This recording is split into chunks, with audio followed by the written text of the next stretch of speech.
سبح اسم ربك الأعلى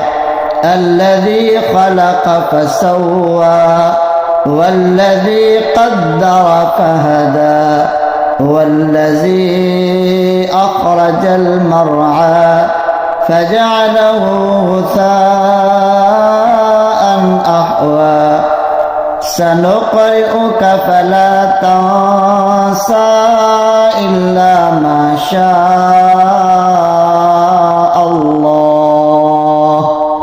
إنه يعلم الجهر وما يخفى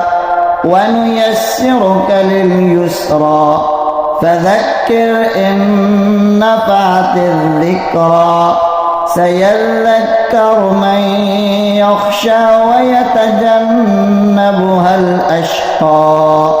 الذي يصلى النار